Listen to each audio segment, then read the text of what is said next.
This is Optimal Living Daily, episode 434, A Guide to Recognizing More Moments That Matter by Layne with BecomingMinimalist.com, and I'm Justin Malik.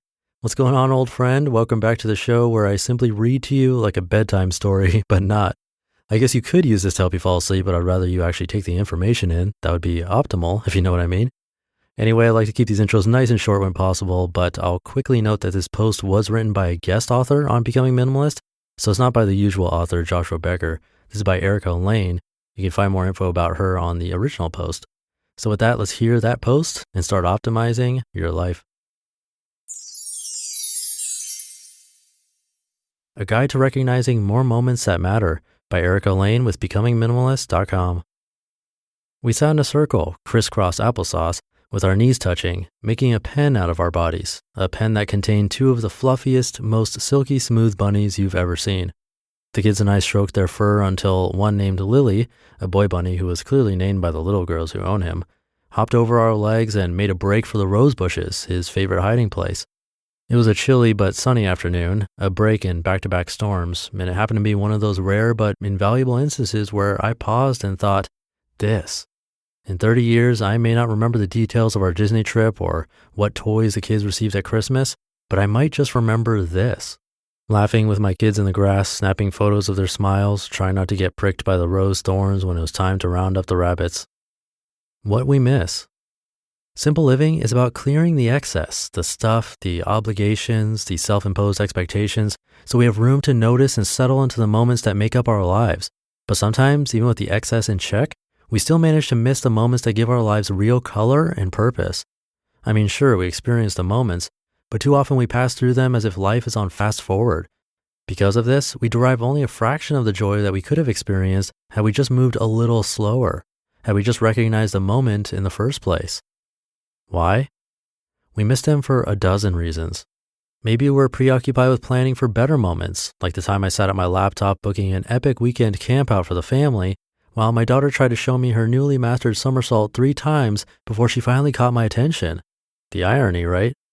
Maybe we're busy chasing the ideal life we have in our heads, a career that is both respectable and fulfilling, a capsule wardrobe that lets you look put together in less than 5 minutes, children who turn their homework in on time. Getting everything right takes a lot of brain power. Or maybe we just never trained ourselves to look for the moments in the first place. How can I change? Number 1, accept how little control you have over the moments you'll really remember and cherish. It's not necessarily the Caribbean vacation. It might be as simple as playing with the neighbor's bunnies on the front lawn. For me, accepting this helps me stay more in the present instead of always looking toward the future for the next best thing. Number 2, open your eyes to beauty. I believe beauty is a gateway to a more satisfying life. Being attuned to beauty in your physical environment, whether it's a flowering tree or a well-designed room or the subtle pinks of a sunset, opens you up to other kinds of beauty, the pride of a hard day's work, the joy of an open day on your calendar, the feeling of a small hand in yours. The moments feel twice as golden when you're awake to beauty. Number 3, embrace play. The pressures of adulthood tend to take the playfulness out of us, but if you want to recognize the moments of your life, a sense of humor and playful attitude toward life will take you far. Quote, a little nonsense now and then is cherished by the wisest men. Roald Dahl. Number 4, develop a solid, consistent noticing practice. Think a gratitude practice, but more specific. At the end of each day, can you take even 1 minute to mentally run back over your day and bring it to focus a few small, easy-to-miss moments that meant something to you? The smile you heard in your mom's voice when you called to ask if you could stop by, the dampness at your son's hairline and the redness of his cheeks when he came in from playing outside, the sound of your spouse pulling the trash bin so you didn't have to. Jot them down in a journal, put a voice to them when you pray, or post a photo on Instagram. Do it regularly, and this will become your noticing practice. Number 5, protect yourself from burnout. I can distinctly remember a time when I took care of everyone at the expense of taking care of myself. I thought my stage of life demanded it. I was working from home, tending to small children and running the household while my husband clocked what felt like 1,000,000 hours at the office. Where would I fit in time for me? It wasn't happening. Eventually, I learned that taking care of myself was as much a way of thinking as it was a way of living. And I learned that operating on empty completely blinded me to the beauty around me. We're meant to live from a place of fullness. Number 6, keep a handle on excess. commitments to keep, expectations to uphold, belongings to manage. Unless they're in line with your values, they're distracting you from what's happening right in front of your eyes. Living an edited life takes continual effort and recalibration because no two seasons are the same.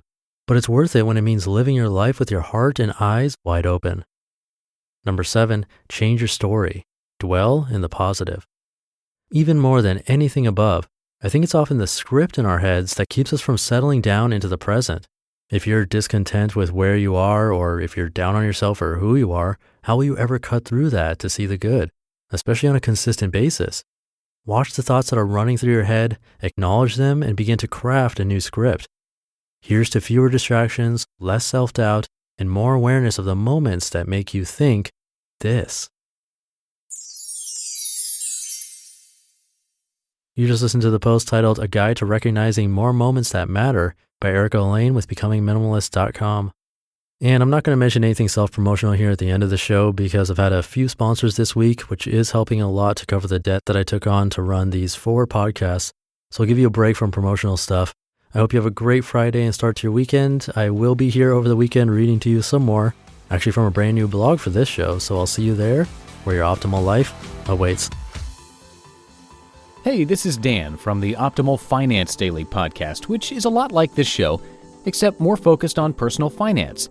Justin handpicks the best posts he can find from blogs and authors like Ramit Sethi, Mr. Money Mustache, and more, and I read them to you 5 days a week. So if you enjoy this podcast, come on over and subscribe to Optimal Finance Daily too. And together, we'll optimize your financial life. You've been listening to Optimal Living Daily. Be sure to hit the subscribe button to stay up to date on each new episode and head to oldpodcast.com. That's OLDpodcast.com for a free gift as well as more actionable tips and resources to help you maximize your potential. Thanks for joining us, and remember, your optimal life awaits.